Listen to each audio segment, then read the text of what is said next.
the hard way. I had to do it all the hard way. The hard way.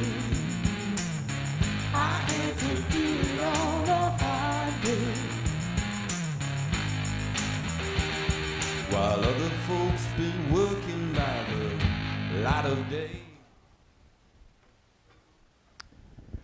Buenas noches, señoras y señores, jóvenes de todas las edades. Esto es Crisol de Cultura en su programa 157. Desde la televisión de Ferrol, la ciudad gallega ilustrada por excelencia. Y es desde esta geografía del noroeste de España que damos a todos ustedes, a todos vosotros, la más cordial bienvenida en este sábado 6 de mayo de 2023. Saludos de mucho afecto a todos nuestros espectadores de Hispanoamérica y en general a todos cuantos entiendan y conozcan la lengua castellana, la lengua española más universal.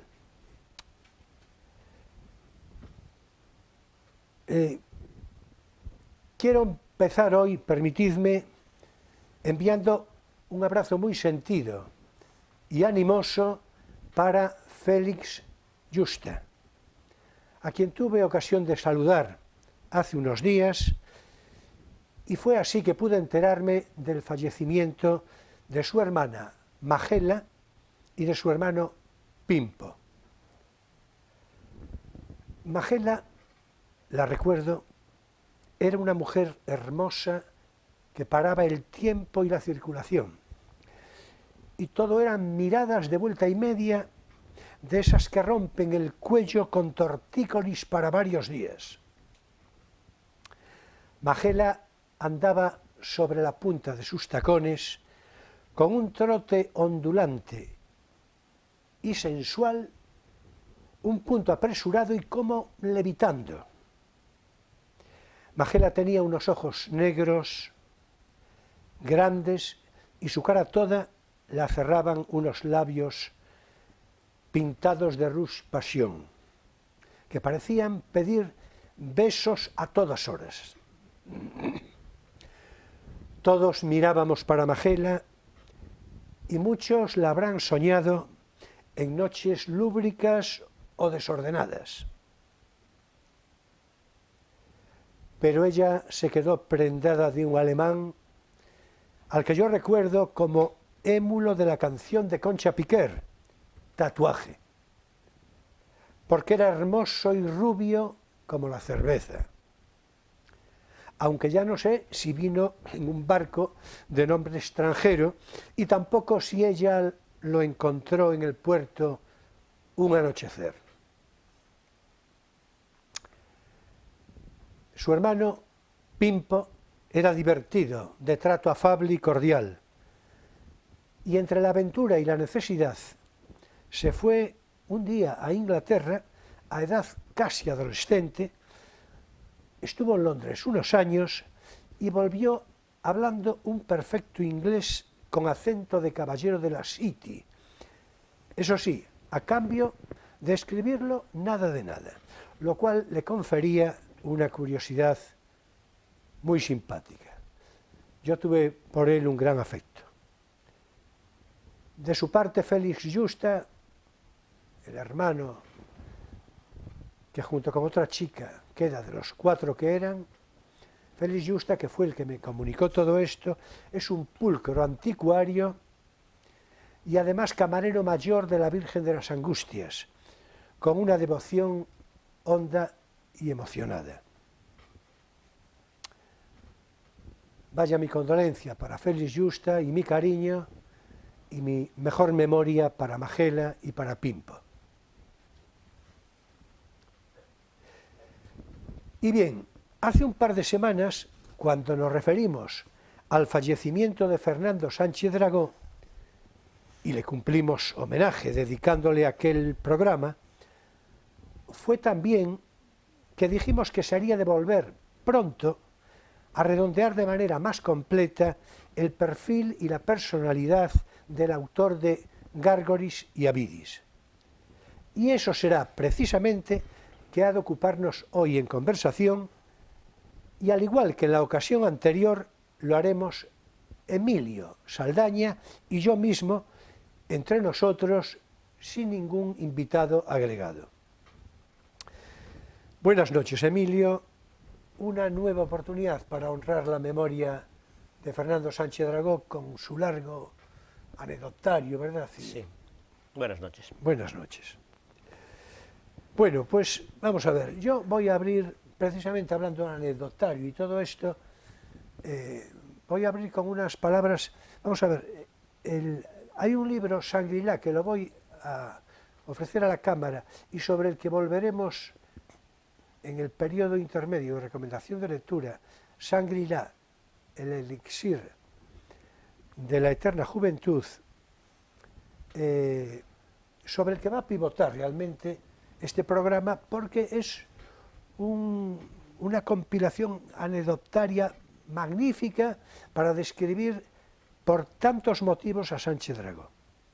Y voy a empezar, si te parece, por unas palabras de un amigo de él, muy personal, un amigo antiguo, Antonio Garrigues Walker, que precisamente en estas páginas da cuenta de que le envía un mensaje. Se había ido Sánchez Dragó a Phnom Penh, en Camboya, y Garrigues Walker le mandó un mensaje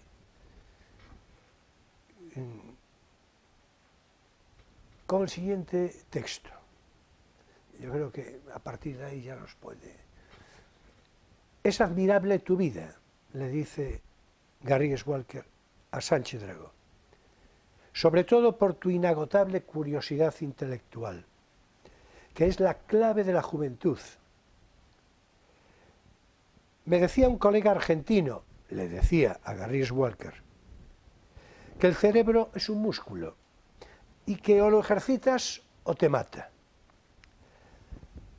Las otras claves son, continuaba Garrigues Walker, no pensar nunca en jubilarse, tratar de aprender siempre algo nuevo y no perder el interés en el sexo. En tu caso, terminaba Garrigues Walker, todo eso se cumple en ti, Fernando, y te lo digo con la autoridad que me confiere nuestra larga amistad. Pásalo bien en Phnom Penh. Un abrazo. Bueno, yo creo que esto puede abrir Sí. Porque yo creo que prefigura de una manera muy interesante todo esto, ¿no? Sí, algún día lo hablábamos nosotros. Una vida sin horizontes, sin continuidad, sin proyectos, no merece la pena ser vivida. Uno empieza a morir cuando deja de tener algo que hacer, en el sentido amplio de la palabra, y especialmente cuando deja de tener curiosidad y empiezan a darle igual todas las cosas. Cierto. Bueno, pues en el variado contenido de este libro al que me acabo de referir, Shangri-La, y sobre el que, repito, circulará la atmósfera de nuestra conversación, igual que aparece lo de Garrigues Walker, aparecen otras cosas que yo creo que nos dan pie para todo esto. A propósito de las palabras de Garrigues Walker, escribe en el libro, Sánchez Dragó, naturalmente agradeciéndole, dice, en fin, la amistad que tienen y digamos la simpatía y la buena disposición, el gran aprecio, ¿no? Y agradeciéndole todo eso, dice Sánchez Dragó, escribe, dice, quien se jubila muere, que es el espíritu de las palabras que citas, y por extensión consecuente, atención, más allá de la apariencia de buttade frívola que pueda parecer, ¿verdad? Por extensión consecuente, digo, afirma Sánchez Dragó, cuando un varón deja de mirar a las chicas guapas por la calle, mal asunto.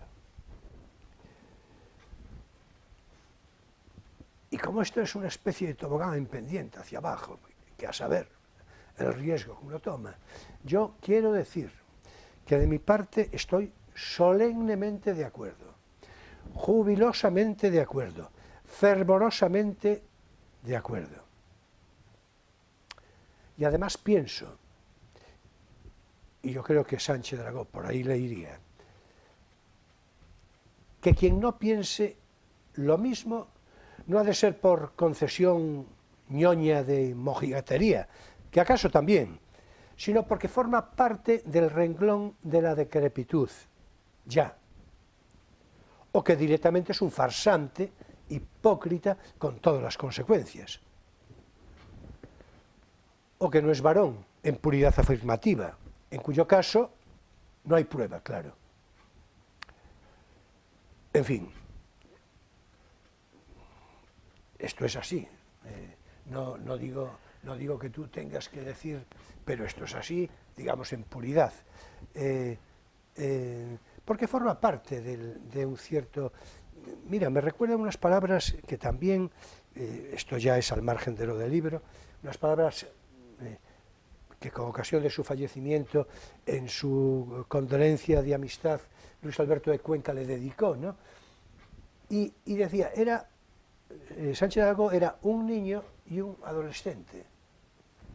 Naturalmente era un niño y un adolescente, no hay que decir que cuando se dice esto se dice en su sentido mejor, sí, y más fecundo, no un Peter Pan que se quedó psicológicamente ahí, es decir, no, eso es otra cosa, eso es otra cosa. Y además hay que decir, esto lo digo yo, iba a decir con algún riesgo, yo creo que no, porque yo creo que esto es muy evidente. Si toda esta recomendación, la que tú hacías hace un momento, no, es que el espíritu, ¿no? Es decir, esta propensión, digamos, juvenil, ¿no? Sí, a buscar cosas nuevas, sí. No contentarse con lo que tienes, esa disponibilidad. En efecto, bueno, si eso, digamos, resultara fecundo en el sentido de, pues la gente, que sí resulta, la gente en general podría practicarlo, pero no es una elección personal, eso forma parte de cómo sea cada cual. ¿Estás de acuerdo o no? O cómo se... Sí, sí. ¿Estás de acuerdo? Es decir, depende de cómo sea cada cual.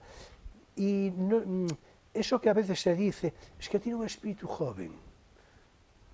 Y, hombre, por extensión también, pero no es que lo tenga porque se fue a comprar cuarto y mitad de espíritu joven, no, eso yo creo que viene reglado, yo creo que hasta genéticamente, ¿no?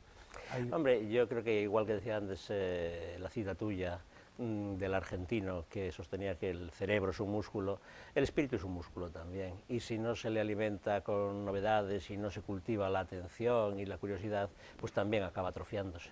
Claro, sin duda, totalmente. Entonces, claro, lo de mirar a las chicas guapas que decíamos hace un rato, pues naturalmente que forma parte del espectáculo, digamos, estimulante de una primavera durante todo el año. Es el espíritu de la primavera, ¿no? Sí, que sí. En efecto. Bueno, vamos a ver. ¿Qué vamos a empezar ahora, con la eterna juventud? Sí, no, es que iba a citar yo ahora, porque es que ya digo que es todo el libro, iba a citar yo algo que probablemente al ojear el libro hayas visto, una cita de Jung, el famoso psiquiatra, ¿no? Y otra de Carlos Fuentes, escritor mexicano, en su obra Adán en Edén. Las dos son del todo pertinentísimas. Claro, por eso las incluyó Sánchez Dragó como frontispicio de entrada.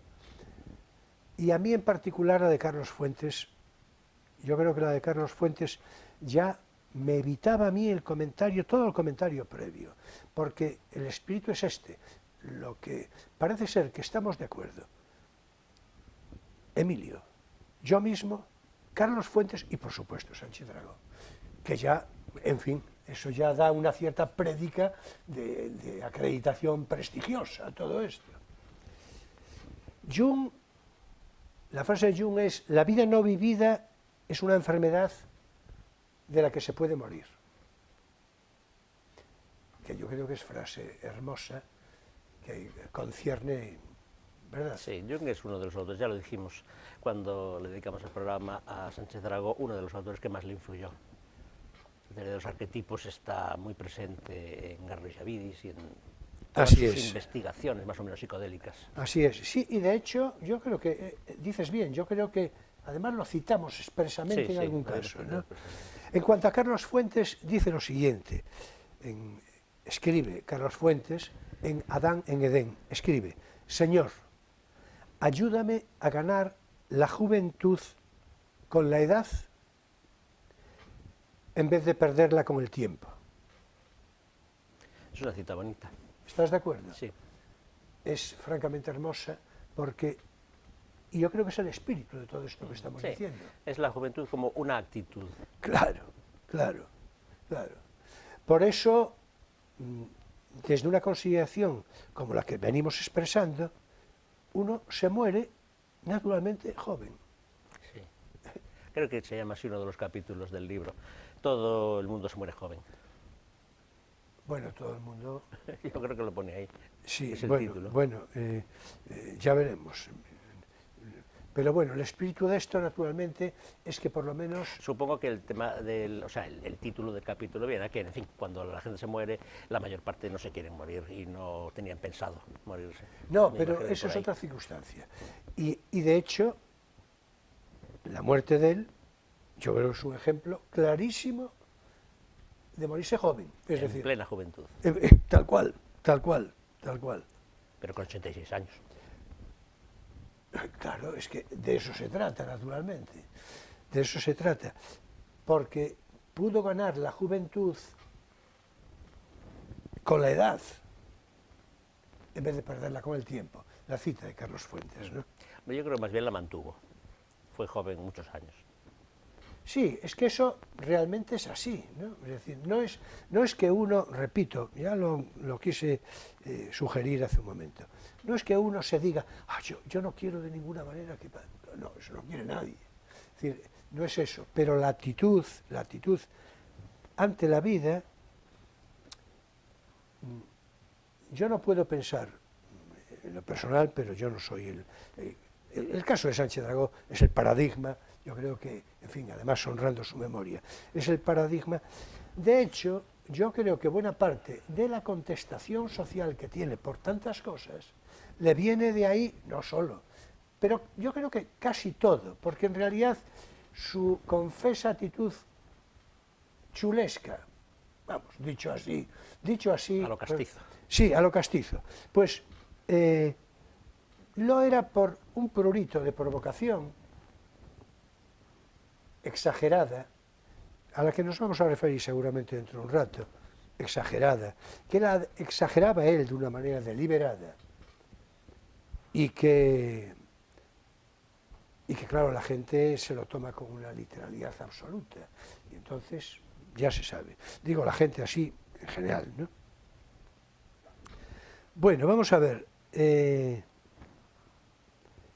como introducción para que le entres tú a una parte del comentario que a mí me gusta especialmente, los suplementos alimenticios y estas cosas. Sí.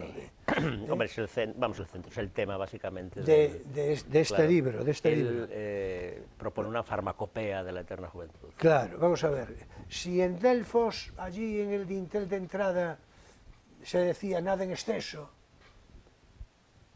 yo que repetí esa frase muchas veces, y con una intención pedagógica, nada en exceso parece que es una invitación a probar de todo, pero nada en exceso, ¿no? Más o menos, ¿no? Sí, además es una frase que se hizo tan digamos, proverbial, que se le atribuye a los 7 sabios, a alguno de ellos, a Solón, etcétera, estaba en frontispicios de tal, sí, yo llegó a ser, sí. dije lo de Delfos, pero en realidad... En Delfos había muchas de esas inscripciones. Sí, pero inscripciones. que le cuadra. Sí, porque Apolo es, entre otras cosas, el dios que representa la moderación y el autocontrol. Claro. Luego no era tan moderado como el pobre Marcias pudo comprobar, bueno, por ejemplo. No hables mal de Apolo, porque claro, claro.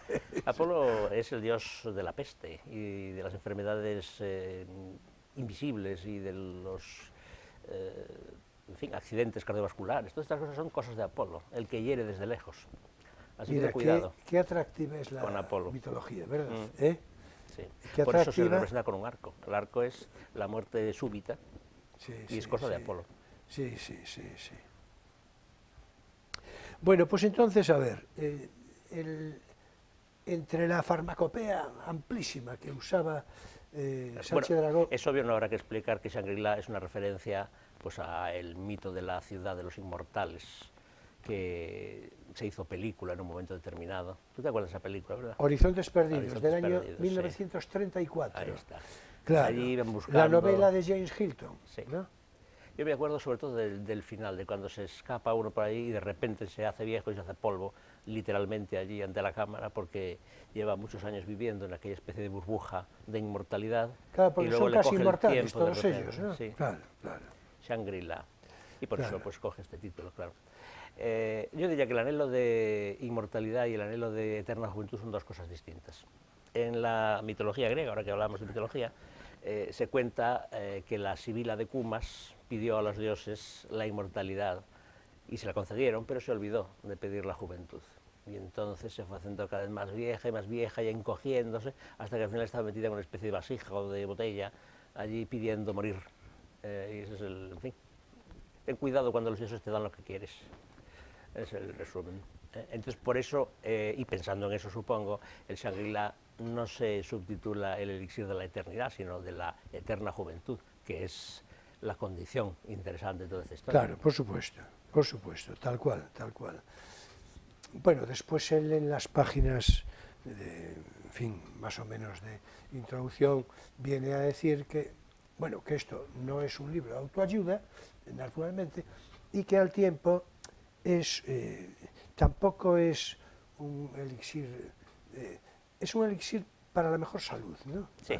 No se trata de ser eternamente joven, sino de vivir joven hasta que se acaba. En que efecto, se daba. en efecto. Sí. Bueno, entonces en esto De todas maneras, en el libro hay mucho de experiencia personal, hay mucho de investigaciones suyas y hay efectivamente datos más o menos científicos, porque ahí siempre hay dudas sobre nutricéuticos, sobre suplementos, sobre vitaminas y sobre sustancias diversas, con las que él al final, después de no sé cuántos años de experimentación y de investigación, pues llegó a constituir una especie de fórmula suya de eterna juventud. Entonces ahí hay pues, muchas reflexiones sobre precisamente, yo no sé si mitos o verdades científicas acerca de aportes que nos pueden permitir ser siempre jóvenes. Aportes, se entiende, sobre todo nutricionales, ¿no? En ese sentido, claro, se quiere desligar de esto no es el típico libro de autoayuda, pero claro, hay un elemento evidentemente importante de cercanía con los libros de autoayuda. Sí, claro, no, naturalmente. Si el libro se llamara ¿Cómo ser eternamente joven?, sería un libro de autoayuda. Sí, claro, pero ya el espíritu que lo... parecería lo mismo, pero naturalmente no. De todos modos, ahora, dentro de un rato, vamos a hablar en clave de recomendación de lectura, ¿no? Pero, del libro, pero... En todo caso, no sé si quieres ahora o más tarde, hay un elemento, es decir, él al principio dice una cosa que a mí me parece una curiosidad coincidente simpática, porque yo también tomaba eso, algo, es decir, el ginseng y el Pharmaton Complex, vaya la publicidad, en fin, que no se dice... Sí, el Pharmaton Complex es un multivitamínico, hay cientos o miles de multivitamínicos. Pero este España, fue uno de los más principales, conocidos, de los más y de los más completos. De hecho, a mí me lo había recomendado hace muchos años un amigo médico que me caería bien, naturalmente, además un médico de estos, el padre también era médico, y por cierto que un abuelo de él había sido capitán general en Ferrol, capitán general almirante, ¿no? Y me lo había recomendado, y además me lo recomendó de una manera muy expresa, diciéndome, tómalo cada 3 meses o cada 4, decir, o sea, con una periodicidad, una cosa.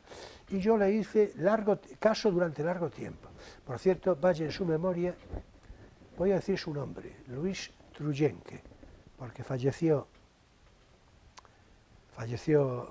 a una edad más temprana de la que debiera, ¿no? Si es que hay alguna edad para morir, vaya.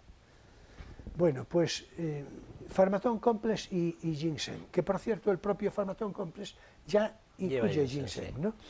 Sí, porque además los multivitamínicos van variando su composición cada X tiempo, o sea, tienen su propia evolución, porque el mercado es muy competitivo. Sí, en efecto. Y ahora ya hay multivitamínicos para mujeres, multivitamínicos para mayores de 50 años, o sea, ya está la cosa muy diversificada y muy especificada. Entonces él en el libro cita el Pharmaton Complex y el ginseng, dice, dos clásicos, dice. Yo me esperaba más lo del ginseng, ¿eh? Sí, claro. Pero bueno. Dos clásicos, dice, y a continuación dice, ahora ya no los tomo, claro. Y entonces entra en la fase de explicar lo que viene tomando, que era un montón de Sí, de tomaba como pastillas. 60 o 70 pastillas diarias. Sí, pastillas. Leí yo. Entonces, a mí, si te parece, podemos entrar, que tú además lo reconoces bastante bien, la consideración de esa faceta de apoyo de suplemento vitamínico y en particular de lo que él llamaba la joya de... Sí, porque no son tanto suplementos vitamínicos como suplementos nutricionales, es decir, Así es, tienen así es, metales así es. y potasio y alguna sustancia más y algún derivado vegetal. Al final estos multisuplementos son mucho más que un simple multivitamínico. Cierto, cierto. Sí, la Bueno, joya a la que te refieres es el reishi. El reishi, sí. Pues si te parece, vamos a entrar en la recomendación de lectura y ya mostramos el libro de nuevo. Y ya vamos propiamente a... Hablamos de la portada, por cierto, los tengo mucho suplementos. interés en hablar de la portada.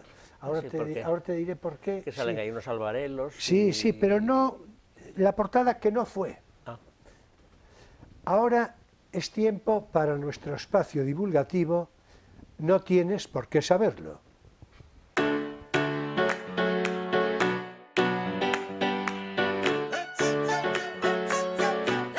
Bueno, y bien, naturalmente vamos ahora sí ya a mostrar el libro nuevamente con la consecuencia de recomendación de lectura y seguiremos hablando, como ya digo, de esta... es de los que se aguantan solos. No, me temo que no, me temo que Un no. poquito. Un poquito, muy poco. Entonces, en todo caso, Shangri-La, tengo que decir, Shangri-La, el elixir de la eterna juventud, y esta es una edición de Planeta, primera edición, coincide que es, del año 2016. Bueno, vamos a ver, decía hace un momento, aquí ya vemos que la portada, como bien explicabas, son unos albarelos de farmacia y todo esto, ¿verdad? Por otra parte, muy atractivo y muy consecuente al Sí. contenido, ¿no? Al contenido. Pero atención, porque La portada que no fue. la portada que no fue.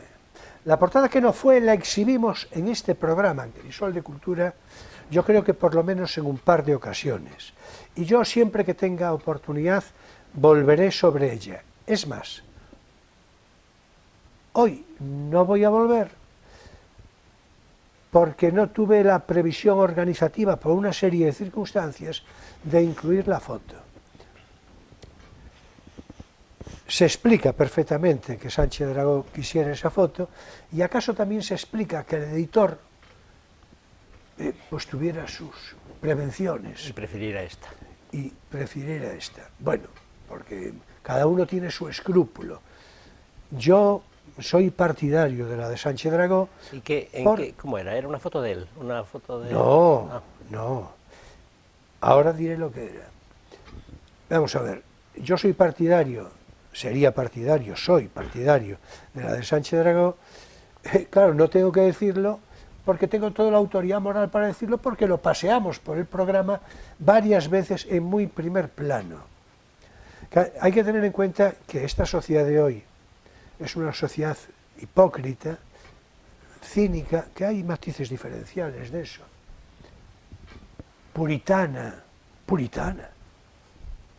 Pues es una cosa tremenda. Con todos los prejuicios que todo esto comporta y con una conclusión de falta de libertad, de agobio tremendo. Claro, yo no quiero incluir deliberadamente a Emilio, pero yo creo que Emilio podrá sumarse a esto. Nosotros no estamos por esto, yo no estoy por esto.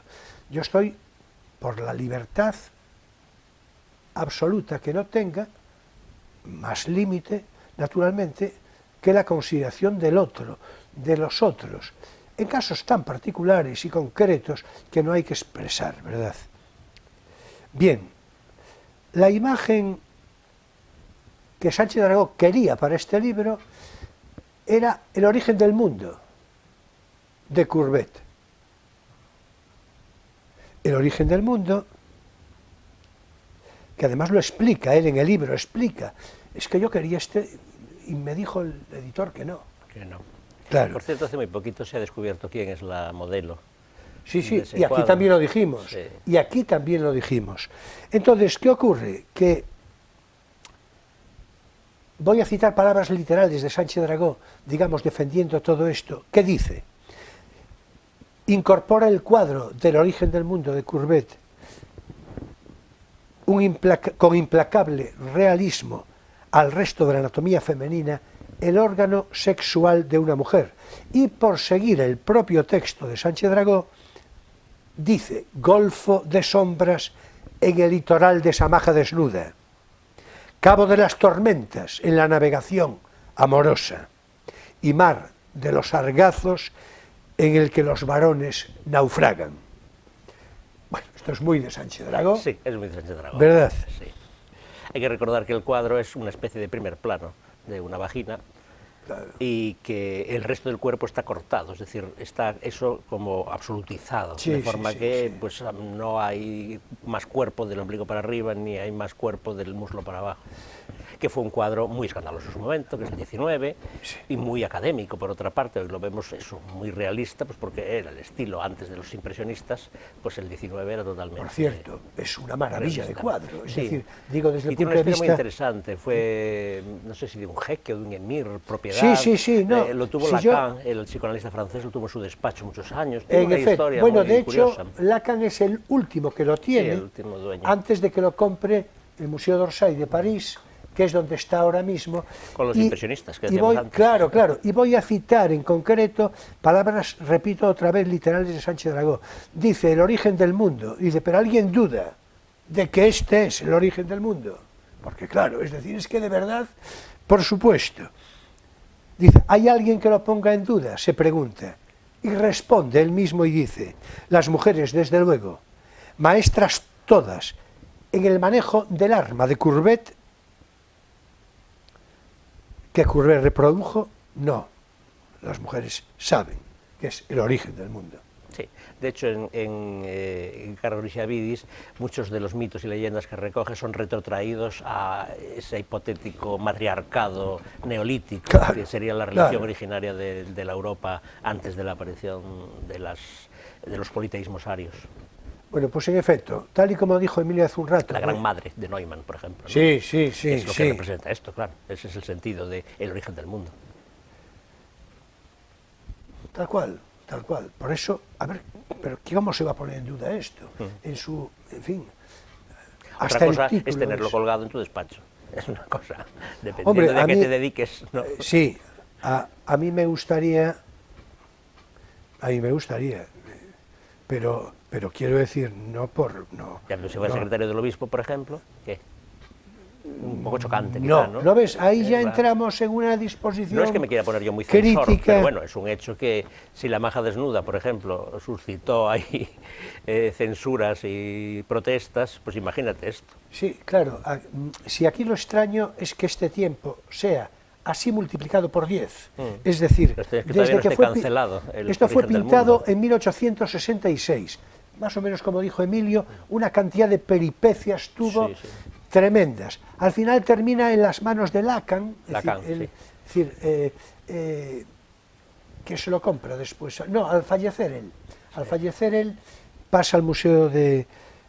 y describe la circunstancia Sánchez Dragó y dice: desde 1995 se exhibe en el Museo d'Orsay de París y allí sigue, repito, literalidad de Sánchez Dragó, y allí sigue bajo discreta vigilancia por si se desmandan y desmadran los ánimos de quienes mojigatos e incrédulos lo contemplan. El puritanismo, continúa Sánchez Dragó, no conoce fronteras, ni se detiene en barreras. Y ahora, con los gendarmes de la corrección política, los marimachos del feminismo radical, las maripepas metrosexuales y los soplones de las redes sociales, montando guardia en todas las poternas, menos que nunca, y agrego yo que no se puede decir más claro. Sí, hay que recordar que este cuadro es mucho menos conocido que El almuerzo en la hierba. El almuerzo en la hierba de Manet fue el gran escándalo de ese momento de finales del 19, porque presenta pues, una mujer desnuda entre una serie de hombres vestidos desayunando ahí en el campo. Y aquello fue más que la Qué cuadro hermosísimo. Sí, pues más que la Olimpia, que también fue muy escandaloso, porque al fin y al cabo representaba pues, una prostituta tumbada a la manera del Venus de Urbino, de Tiziano, más el almuerzo en el campo fue realmente, bueno, el almuerzo sobre la hierba, Bueno. el escándalo. O sea, imagínate si este cuadro llegara a ser tan conocido como el otro, lo que hubiera pasado. Lo que pasa es que fue desde el principio un cuadro semiclandestino. Tal cual, tal cual, tal cual. Por eso, yo siempre que tengo oportunidad lo paseamos por aquí, ¿no? ¿Verdad? Sí. Bueno, vamos a ver. Entonces, a modo de cierre ya, más o menos, ¿no? Del Shangri-La, el elixir de la eterna juventud, el libro que estamos refiriendo. Hablamos de los suplementos alimenticios. Sí. ¿Te apetece hablar de lo de Sí, Reishi? quería decir una cosa. Puede dar la impresión por el título de que en realidad lo que hace él es una especie de combinado de todos, cuando lo que hace es ir uno por uno, investigándolos o proponiéndolos y luego yuxtaponiéndolos. No llega a hacer una especie de fórmula magistral que los combine, sino que los pone uno al lado del otro y se los toma más o menos todos juntos o a lo largo del día, las famosas 60 pastillas, que eran 60 pastillas, sobrecitos, soluciones, etcétera. Pero bueno, que eran 60 cosas, o 60 y pico. Bueno, de hecho dice algo, a propósito de lo que comentas, dice él mismo, dice, bueno, es verdad que yo tomo todo esto, que tenga convicción de que todo, absolutamente todo, me resulta, lo que sí sé es que me resulta como, que no me resulta perjudicial, cuando menos inocuo, ¿no? Es decir, entonces, dice, no todo, pero hay algunas cosas que sí, de las que tengo una certeza probada, y entre esa certeza está, pues eso, el reishi. Háblanos un poquito del reishi, hombre. No, el reishi es un hongo de esos de tipo maderoso, no sé cómo se llama, que son como una madera que no se pueden comer, no son blandos, no tienen una carne, sino que son pues eso, y se toman en decocciones o pulverizados. Normalmente los suplementos de reishi son polvo de ese hongo seco, pulverizado, que se encapsula o que se puede tomar incluso pues, en cucharaditas, se puede encontrar como cápsulas o como sobres, como la marca que prefiere él, que se vende en sobrecitos, o eso en fin, en sacos, digamos. La manera normal es, yo creo, la mayoritaria es en píldoras. Se toman y ya está, pero si uno abre esas píldoras se va a encontrar el polvito, o sea, que es lo que es. Bien, tiene muy ese poca polvo, manipulación. Naturalmente, como todo, tendrá su calidad. Claro, o menor, hay su calidades, pureza, exactamente, exacto. Y entonces él sostiene pues, que el mejor es ese que conoció él, que es un reishi japonés, que no es chino, y entonces pues que está como... De hecho, le llama Suma Reishi, ¿no? Sí, Suma Reishi, sí. Y de hecho participa en la empresa que lo comercializa. No sé exactamente si era de una de sus mujeres o participaba ella y él, o puso capital o algo así, pero sí, él tenía algo que ver con el negocio de esa distribución, de esa marca del Summa Reishi en España. Sí, sí. Y son sobrecitos que se pueden conseguir.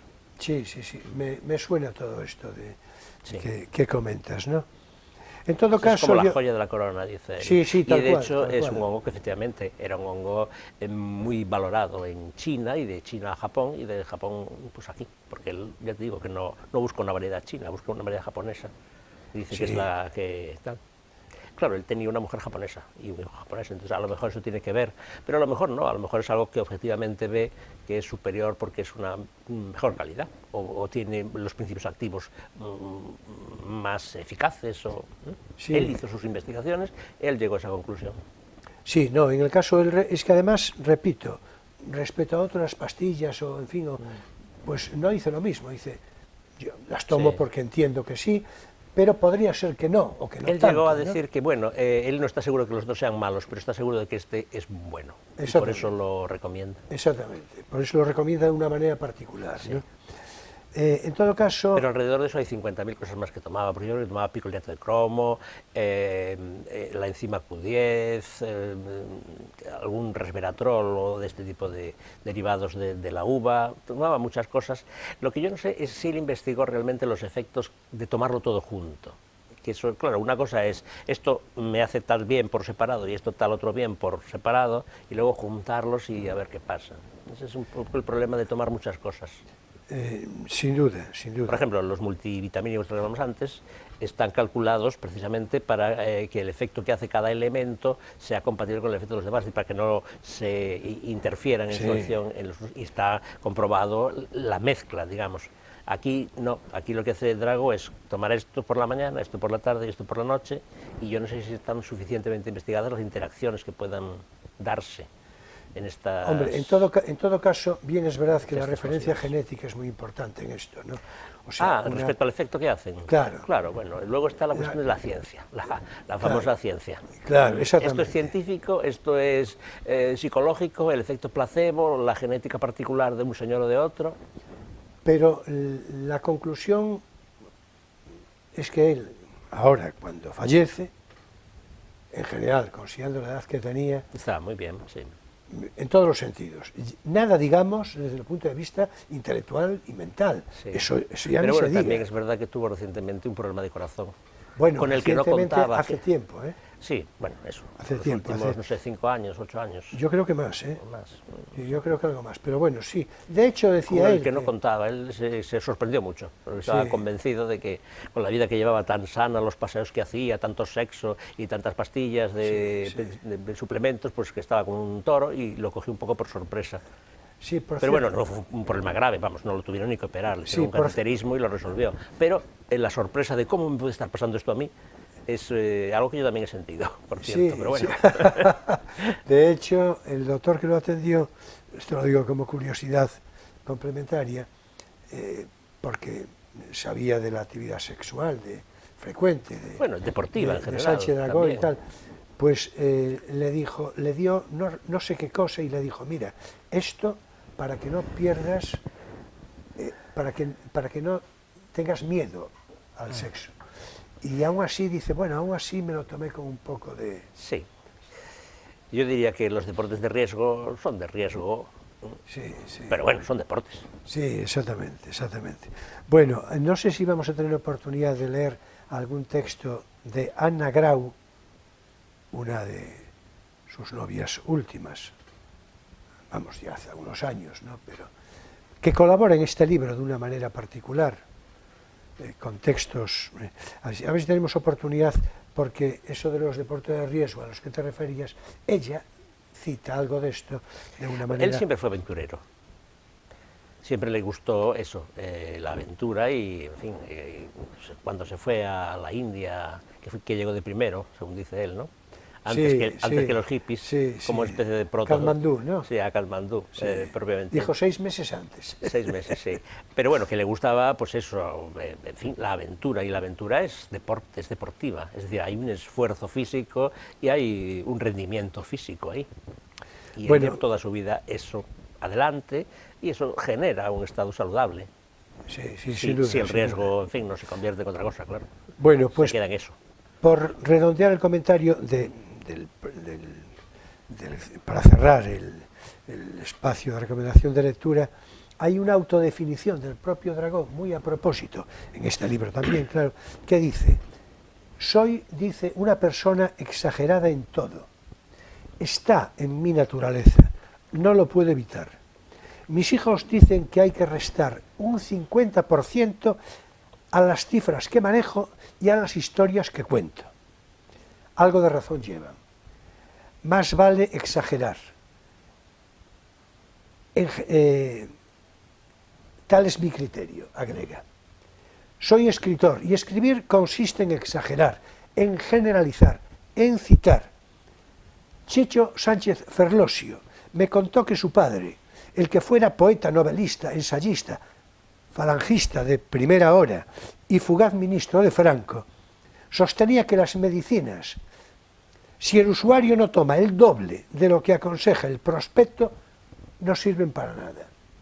Bueno, no sé si Sánchez Mazas estaba exagerando a su vez. En todo caso, dice Sánchez Dragó, estoy de acuerdo. La cautela, dice, repite Sánchez Dragó, no es lo mío. Mi norma en todos los aspectos de la vida, y no solo los relativos a la salud, se atienen al canon taurino de cargar la suerte, pero solo después de templar, mandar y cargar. O César o nada. Yo tenía un amigo manchego que decía: vale más que zozobre que no que zofarte. Bueno, yo creo que esto estaba, ya os dais cuenta que esto no estaba previsto. Qué bien. Hasta aquí nuestro espacio divulgativo. No tienes por qué saberlo.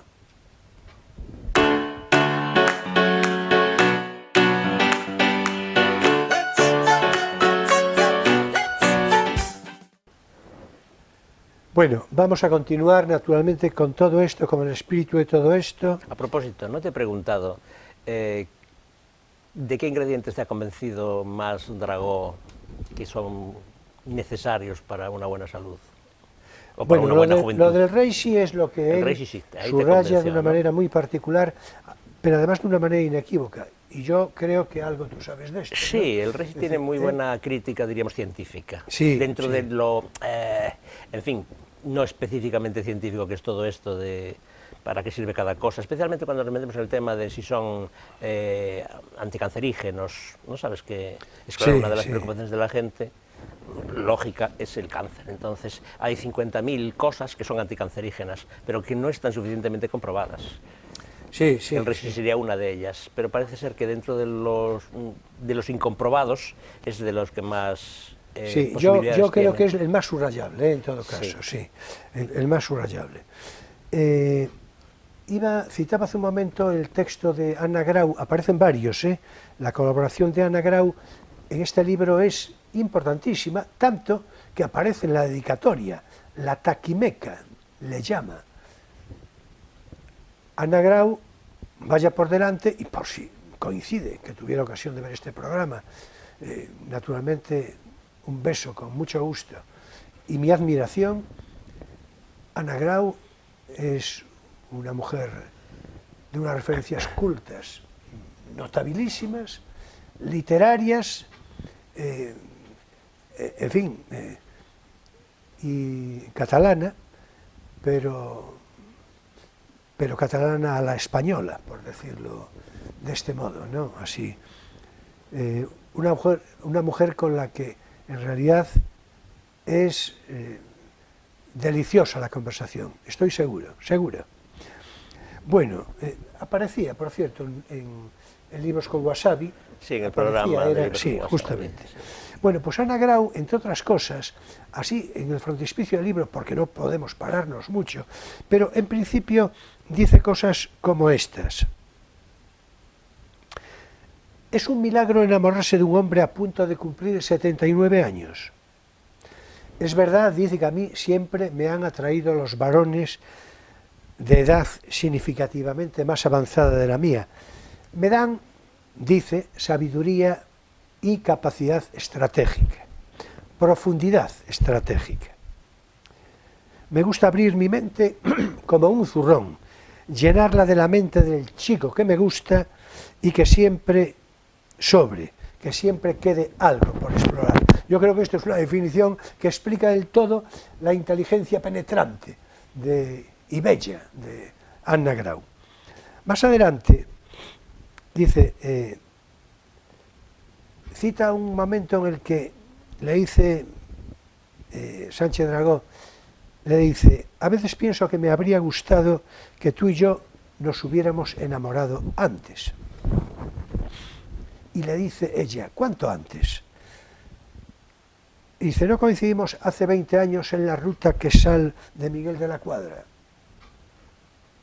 Aquel pudo ser un buen momento. ¿Por qué no cuajó?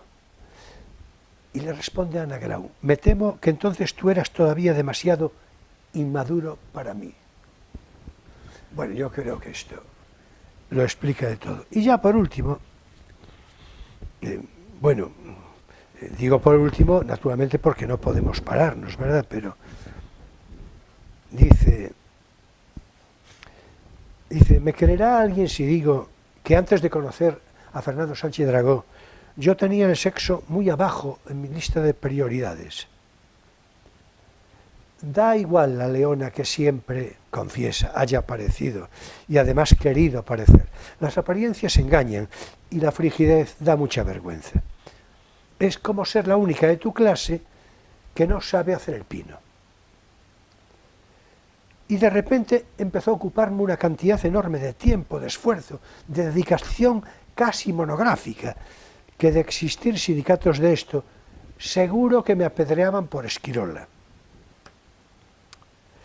Continúa, ¿verdad? Y dice, a veces haberse sabido mantener niña y niña rara en secreto tiene premio. La vida no vivida, cuando sabe que no has dejado de vivirla, por tu culpa no te mata. Te espera con ostras y champán a la vuelta de la esquina.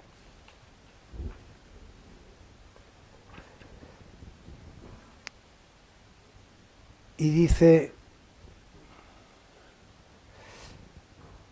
es que se encontró a Sánchez Dragó un premio Planeta, que ahí es donde...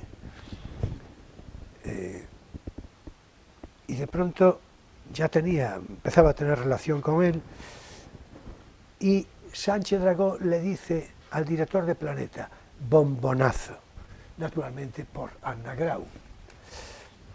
Bueno, ya vemos que es pena, repito que no puede insistir en esto porque,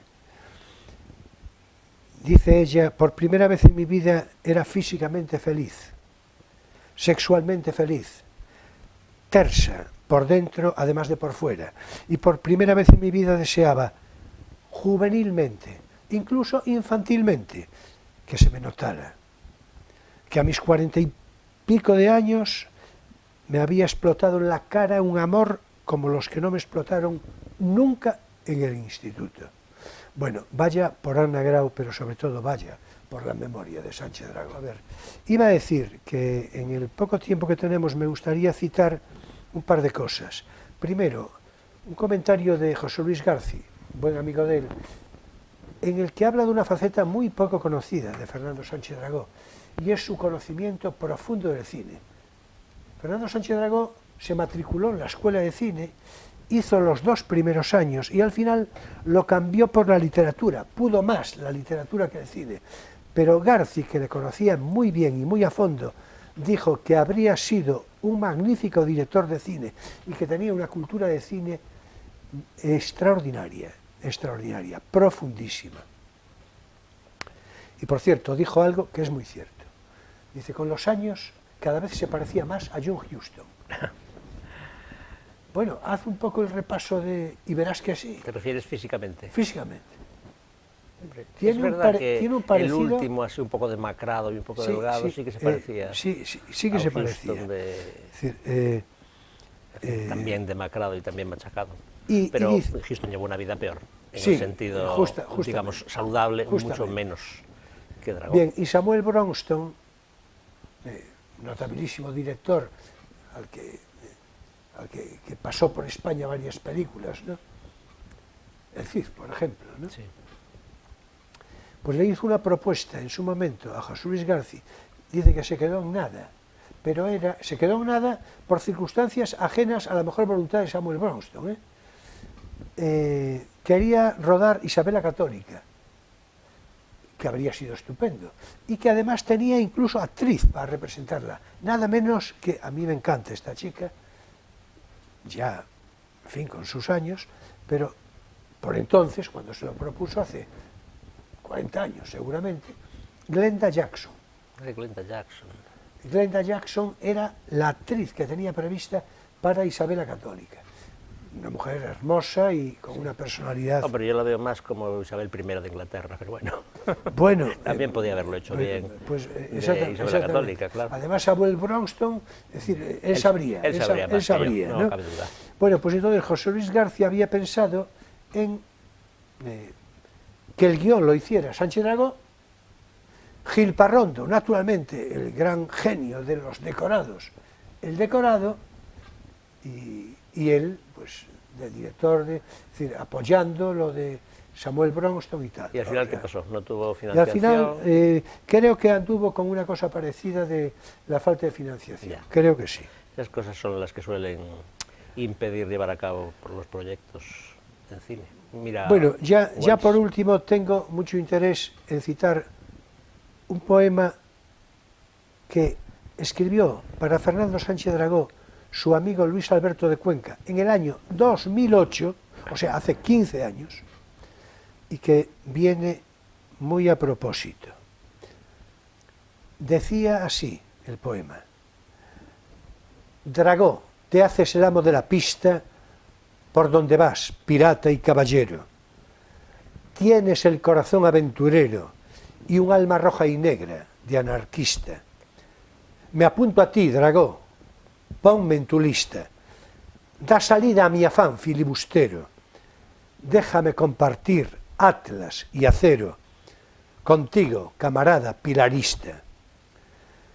Viajemos juntos a las ensenadas umbrías y serenas del ocaso, provistos de pistola, loro y sable, y que nos acompañen las dosadas que colman de alegría nuestro vaso en este último viaje interminable. Si no pareciera con este final... Sí, un pacto de suicidas, ahí, los dos con su copa de ajenjo, pero no, porque tenía mucha vida por delante. En efecto. Y Alicia Mariño, esposa de Luis Alberto de Cuenca, experta por otra parte, inspirada por un haiku, que es su especialidad, con ocasión del fallecimiento de Fernando Sánchez Dragó, escribió lo siguiente: velas al viento, Dragut, mi gran pirata, surca la luz. Hay que decir que Dragut era un poeta berberisco, de origen griego, convertido al Islam. Un poeta, has dicho. No, si dije poeta no quise decirlo, pirata. Un pirata. Un pirata berberisco, de origen griego, convertido al Islam, y que Sánchez Dragó decía que procedía su estirpe de Dragut, del pirata Dragut. Bueno, esto era una butad de Sánchez Dragó, Sí. pero que le convenía mucho, ¿no? Ahora que hablas de la estirpe, quizá fuera el momento de recordar que Dragó tenía familia aquí en Ferrol. Ah, pues sí, en efecto. Además, familia muy directa. Sánchez Dragó estuvo en Ferrol en diferentes oportunidades, pero en particular en su infancia.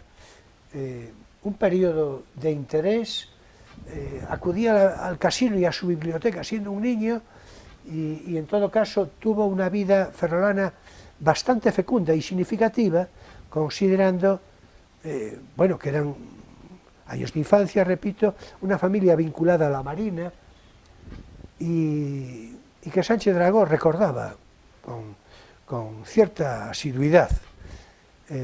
Es pena que ahora no podamos dedicarle más tiempo, pero vaya también, como no, naturalmente, en su memoria, y por lo que respecta a la ciudad de Ferrol. Y bien, yo creo que aquí tenemos que dejarlo, Sí, ¿sabes? Porque tenemos que entrar a nuestro espacio. tenemos que entrar. Claro. No sabe. Así que ahora es tiempo para nuestro espacio lírico. Poesía eres tú.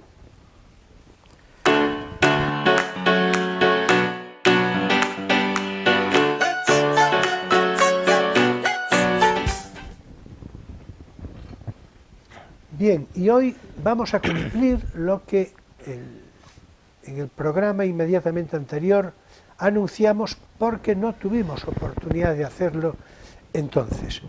Hoy vamos a iniciar la lectura que continuaremos en próximos días de las llamadas Memorias de Quiquí de Montparnasse,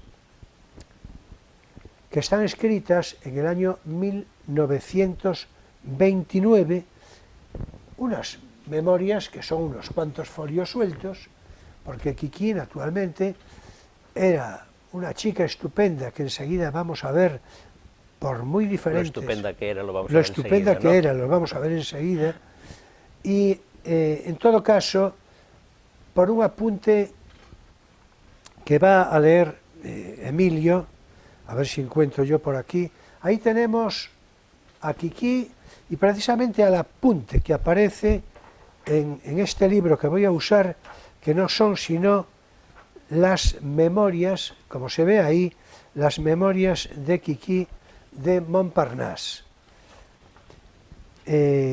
Pues con ese fondo y alguna otra que pueda, fotografía que pueda mostrarse, pues va a dar lectura Emilio a un texto de un pintor japonés, mira por dónde, Fujita,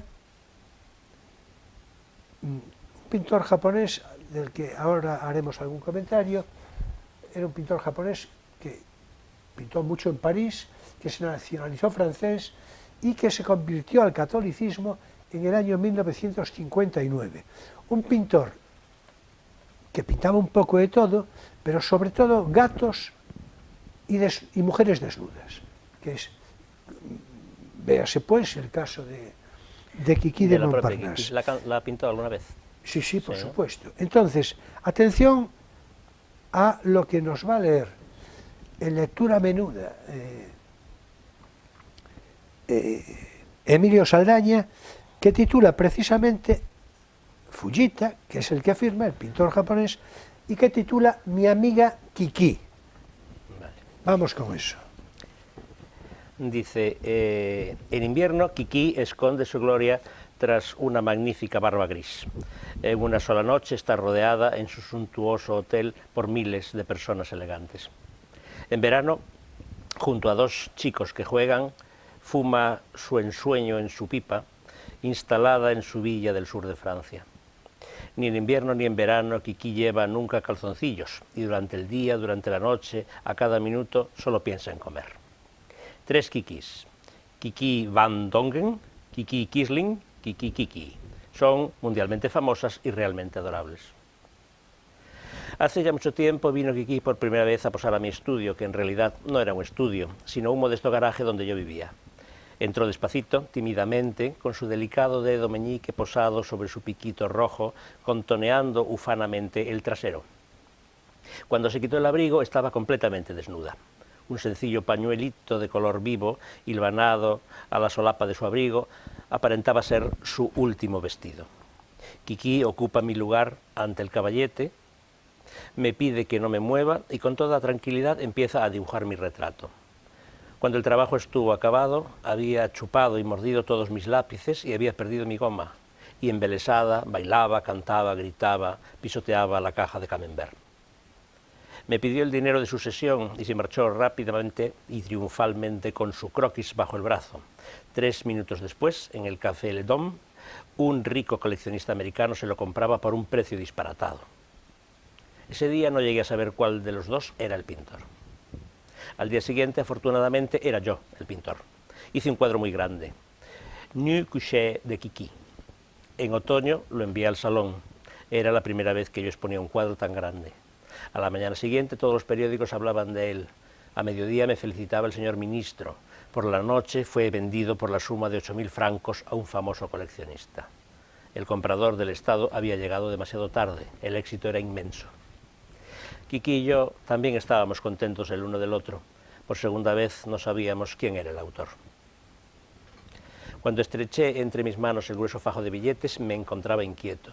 No creía que los hubiera ganado, sino robado, pues por aquel entonces mi marchante me pagaba solamente 7,5 francos por cada cuadro. ¡Qué alegría, qué fiesta, qué juerga! y, sin pensarlo, le dije al oído a Kiki: cierra tus lindos ojos. Y de uno en uno le fui deslizando unos cuantos hermosos billetes en sus manos. Kiki perdió la cabeza y con la boca abierta babeaba. Sin perder un minuto salió disparada como un obús hacia la calle de la Gueté. Una hora después recibí la visita de una hermosa dama, tocada con un sombrero de flores, vestida con un abrigo y un traje más bonito que los de las portadas de los catálogos de moda, calzada, con unos zapatos que relucían como un espejo, y llevaba al brazo un bolso rebosante de un montón de pequeños artículos de belleza, sin olvidar unas muestras de perfume que le había regalado el amable comerciante. Así era Kiki, la pequeña Kiki. Me deslumbró y dejó a todas sus compañeras del barrio muertas de envidia. Montparnasse ha cambiado, Kiki no. Hace solo 2 días me dijo: Pillín, ¿cuándo vas a traerme las telas que me habías prometido? No tengo nada para ponerme. Si tienes 1 metro de ancho, necesito 4 metros de largo, pero si tienen 1,30 m, me basta con 3 metros de largo. Serás un encanto y te querré toda la vida. Fujita. Bueno, yo creo que es una lectura, un texto delicioso. Sí, con ese punto ahí surrealista y medio infantil con el que lo escribe, ¿no? Tal y la cual. Kiki que dibuja, claro, vamos, que dibuja, que representa. Justo. Bueno, pues después de tener ya a Kiki de Montparnasse presentada a través de Fujita, el pintor japonés, De gatos y de mujeres desnudas. pintor de gatos y de mujeres desnudas, en efecto, pues ahora yo voy a iniciar la primera lectura de las concretas memorias escritas por Mimi y que, repito, continuaremos el próximo... Kiki. Sí, por Kiki. Kiki. Sí. Dije Mimi. Sí. Pues claro, es que yo conozco, y entonces claro, ahí me muevo yo entre Mimi y Kiki, que claro, son muy semejantes, pero no, es Kiki de Montparnasse, las memorias de Kiki de Montparnasse. Yo voy a citar el primero de los textos, voy a leer el primero de los textos, y en programas sucesivos iremos leyendo a Emilio Saldaña y yo mismo hasta su final. Yo creo que nos llevará 3, 4, 5 programas, a 5 tal vez no llegue, pero bueno, en todo caso, son muy jugosas e interesantes. Me voy a hacer a las gafas, que ya conviene. Es que la letra es pequeñita, ¿eh? Sí, muy pequeña, sí. Y lo primero que escribe respecto a sus memorias es mi infancia en Bourgogne. Y dice así: nací el 2 de octubre de 1901 en Bourgogne. Mi padre se marchó a París dejándome en casa de mi abuela, que tenía ya a su cargo a otros 6 pequeños que sus otras 3 hijas le habían dejado también para criar. Éramos 6 niños frutos del amor, pues nuestros padres se habían olvidado de reconocernos, y mi madre enviaba 5 francos al mes para mi mantenimiento. Mi abuelo era peón caminero y ganaba 1,5 francos al día. Mi abuela asistía en las casas donde cosía o lavaba la ropa. Éramos muy pobres, pero siempre teníamos un buen guiso de alubias rojas para comer. A los 5 o 6 años me metieron en el parvulario. Me acuerdo haber comido allí sopas de pan en el patio de recreo de la escuela, donde había grandes bancos muy largos y muy bajos. Me sentaba allí levantando mi enorme falda y tenía un amiguito que contaba 8 años y se llamaba Henri. Tenía un hermoso pelo negro y que le llegaba hasta los hombros, lo que me hacía admirarle, porque yo siempre llevaba la cabeza rapada como un chico. Eso le quitaba trabajo a mi abuela. Mis otros 5 primos y primas también estaban afeitados y nos barrían la cabeza con un cepillo especial para que huyeran los piojos, lo que no impedía que siguiéramos teniéndolos. No fui mucho al colegio porque la maestra era muy mala. No quería a los pobres. A nosotros los pobres nos mandaba al fondo de la clase. Nos castigaba por nada. nos llamaba piojosos, cosa que me vejaba puesto que era verdad.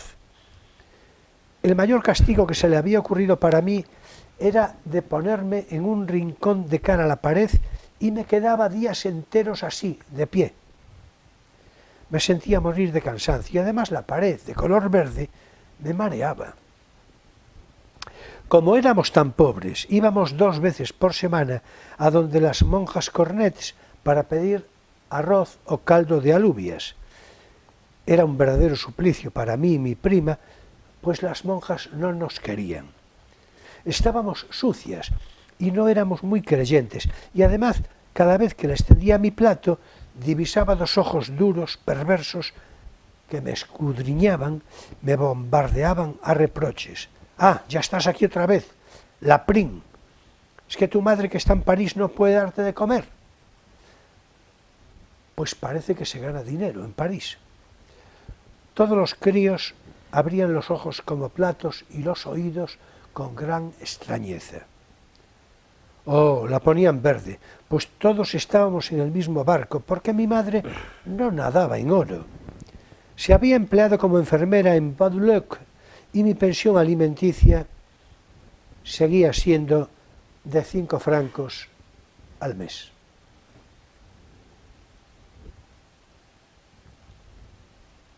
Bueno, esta es la primera entrega, la puesta en escena De las memorias de Kiki. de las memorias de Kiki, de su infancia, ya ves que dije Kiki,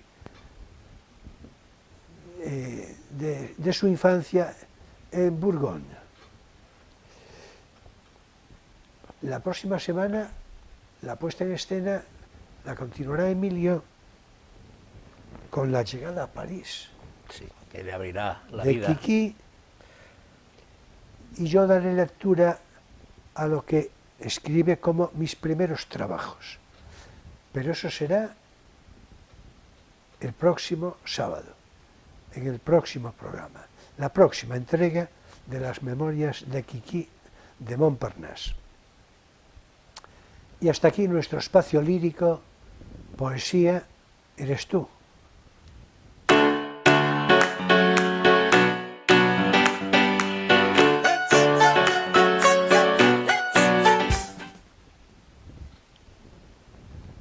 Bueno, pues larga memoria, admiración y reconocimiento y gratitud para Fernando Sánchez Dragó, y no sé si quieres apuntar algo más que te hayas podido dejar por ahí, pero en fin. No, yo creo que...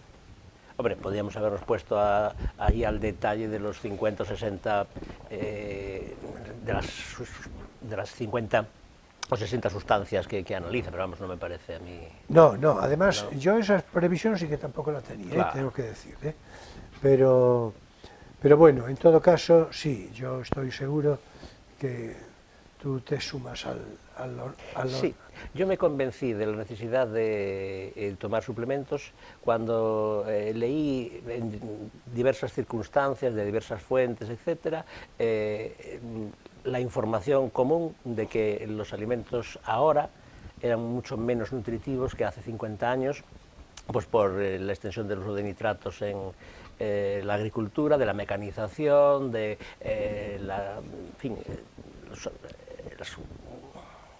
frutas en cámaras, que llegan verdes, todo esto. Yo me acuerdo que había leído que las zanahorias actualmente tienen como la tercera parte de la vitamina C que tenían en los años 20 del siglo pasado.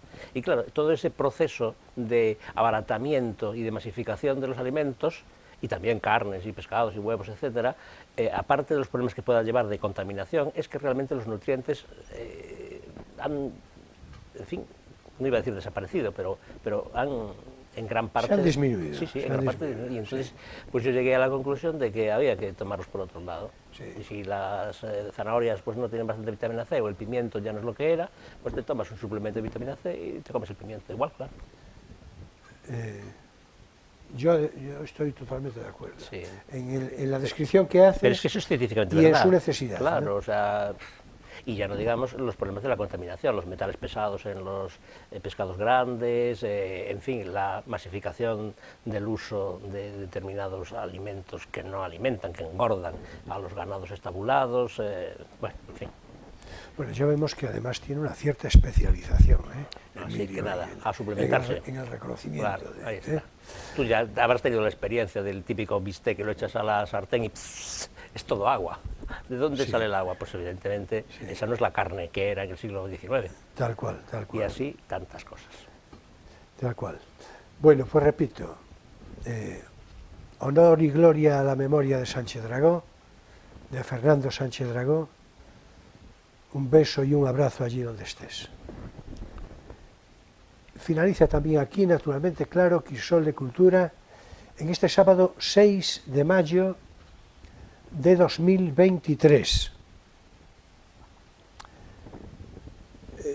Naturalmente, mi gratitud a todos vosotros, a todos ustedes, señoras y señores jóvenes de todas las edades.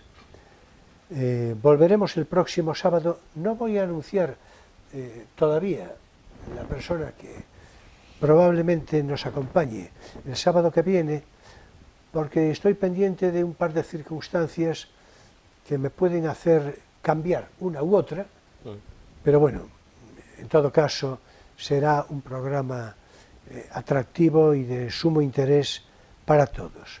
De otra parte, ya sabéis que todos nuestros programas anteriores están a disposición en YouTube a través de Internet y ahí también esperamos vuestra visita.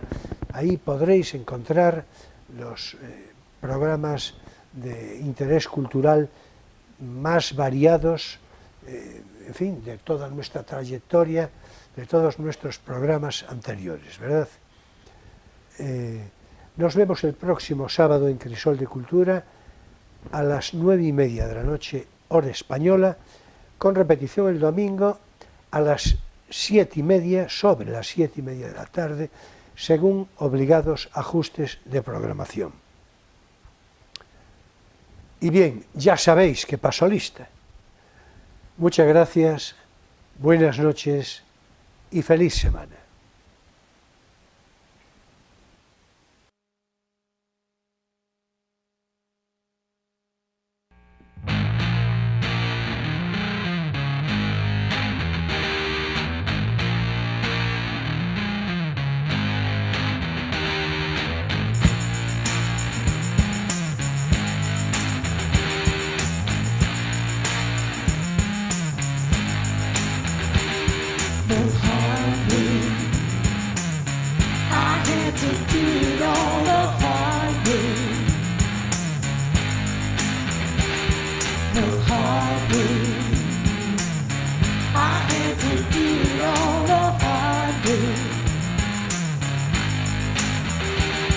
While other folks been working by the light of day.